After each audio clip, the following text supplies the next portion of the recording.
I think చిన్న technical issue అనుకుంటా. లక్ష్మీనారాయణ గారితో మాట్లాడదాం. లక్ష్మీనారాయణ గారు నమస్కారం. నమస్తే.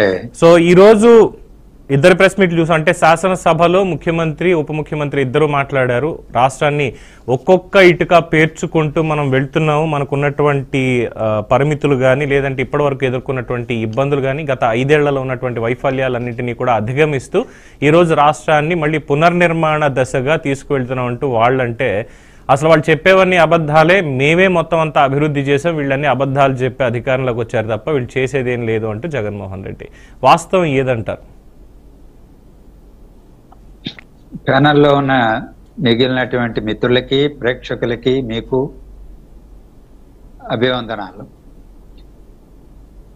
ఈరోజు శాసనసభ సమావేశాలు జరుగుతున్నాయి. 5.5 మాసాలు గడిచిపోయాయి, ఎన్నికలు జరిగి. అవును, బడ్జెట్ ప్రవేశపెట్టారు. ఆ బడ్జెట్ మీద చర్చలు జరుగుతున్నాయి. ఈ చర్చల్లో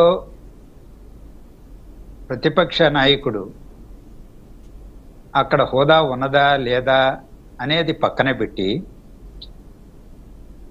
ఒక ప్రధాన రాజకీయ పార్టీ నేత 40% ఓట్లు ఉన్నటువంటి పార్టీ నేత, మాజీ ముఖ్యమంత్రి, ఆయన సభలోకి వెళ్ళి అక్కడ జరిగేటువంటి చర్చలో భాగస్వామి అయి ఇవే మాటలు బయట చెప్పిన మాటలే అక్కడ చెబితే అక్కడ చర్చ జరిగేది.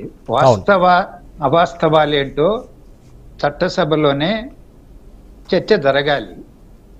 5 సంవత్సరాలు అధికారంలో ఉండి జగన్మోహన్ రెడ్డి గారి ప్రభుత్వం ఏం చేసింది, ఎందుకు వైఫల్యం చెందింది, ప్రజల చేత ఎందుకు తీర్పు పొందలేకపోయింది అనేది ప్రజల అంచనాలు ఉన్నాయి. కానీ ఎన్నికలు జరిగాయి, కొత్త ప్రభుత్వం వచ్చింది, 5.5 మాసాలు గడిచాయి.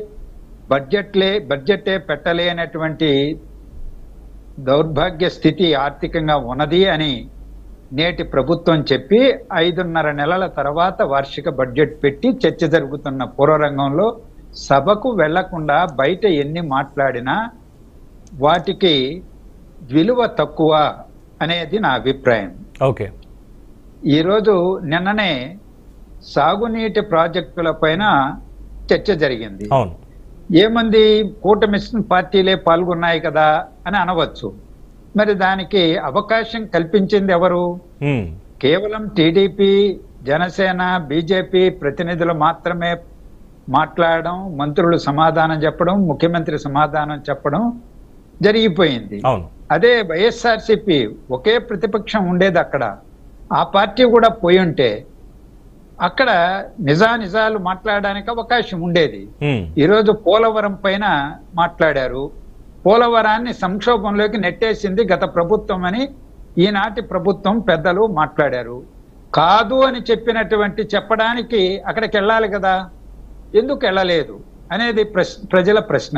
ఓకే, అలాగే ఈరోజు పెట్టుబడులు పెద్ద ఎత్తున వస్తున్నాయి. 85,000 కోట్ల రూపాయలు వచ్చాయి. ప్రతిపాదనలు MOU రూపంలో సంతకాలు జరిగాయి. సరే, నాకున్న అభిప్రాయాలు నాకున్నాయనుకోండి. ఇలాంటి MOUలు 10-15% కూడా అమలు కాదు. 2014-19 కాలంలో చంద్రబాబు నాయుడు ప్రభుత్వం చేసుకున్నటువంటి MOUలు కానీ 2019-24 మధ్య జగన్మోహన్ రెడ్డి గారి ప్రభుత్వం కుదుర్చుకున్న MOUల్లో కానీ 10-15% కూడా రియలైజ్ కాలేదు, పెట్టుబడులు రాలేదు. వాటికి ఉన్నటువంటి పరిమితులు వాళ్ళకు ఉన్నాయి. గుజరాత్లో MOU చేసుకున్నా అంతే, భారతదేశంలో ఏ రాష్ట్రంలో తీసుకున్నా ఈ కార్పొరేట్ సంస్థలు ఒప్పందాలు చేసుకుంటాయి, రాయితీలు పొందుతాయి, ప్రయోజనాలు పొందుతాయి. తీరా క్షేత్రస్థాయిలో పెట్టుబడులు పెట్టేటప్పటికి 10-15% మించి పెట్టరు. అవును, అందువల్ల ఈ రోజు హైప్ సృష్టించడానికే చెబుతున్నారే అని అనుకుందాం.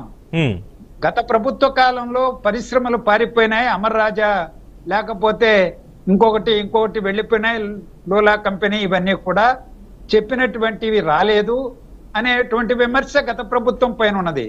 మరి ఈ ప్రభుత్వం మేము పెట్టుబడులను ఆకర్షించడానికి సానుకూల వాతావరణాన్ని సృష్టిస్తున్నామని చెబుతున్నారు. కొత్త పరిశ్రమ ఇప్పటికి వచ్చింది ఏమీ లేదు, అది వేరే విషయం.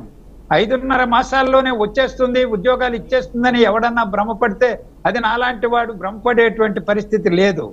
కానీ ఈరోజు ఒక వాతావరణంలో మార్పు అయితే వచ్చింది. పెట్టుబడిదారులు ఇక్కడికి వచ్చి అది అమరావతి మళ్ళా గాడిలో పడడం కానీ, ఎందుకంటే అక్కడ కంప చెట్లు తొలగించి నిర్మాణ పనులకు చర్యలు ఉపక్రమించడం, అవును, పథకాలు రూపొందించుకోవడం, కేంద్ర ప్రభుత్వం 15,000 కోట్ల రూపాయలు ఇవ్వడానికి ప్రపంచ బ్యాంకు దగ్గర నుంచి లోను తీసుకొనే కావచ్చు ఆ ఏర్పాటు చేయడం, పోలవరానికి 12,000 కోట్ల పైచులకు ముందస్తుగానే నిధులు విడుదల చేయడానికి ఈ సంవత్సరంలో 6,000 కోట్ల రూపాయలు ఇవ్వడానికి ముందుకు రావడం, పోలవరం పైన అంతర్జాతీయ నిపుణుల కమిటీలు వచ్చి అధ్యయనం చేసి నిర్మాణానికి రంగం సిద్ధం చేస్తూ ఉండడం, ఇవన్నీ ఒక సానుకూలమైనటువంటి సంకేతాలు, వాతావరణాన్ని సృష్టించినటువంటి మాట వాస్తవం. అవును.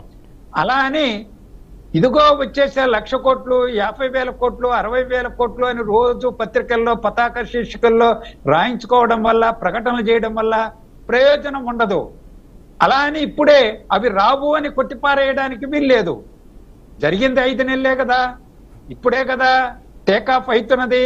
కొద్ది రోజులు ఆశావహంతో ఉండాలి, దురాశ అవసరం లేదు. కానీ ఆశావహంతో మనం ఉండాలి, సానుకూల ఆలోచనలతో ఉండాలి అనేదే నా అభిప్రాయం.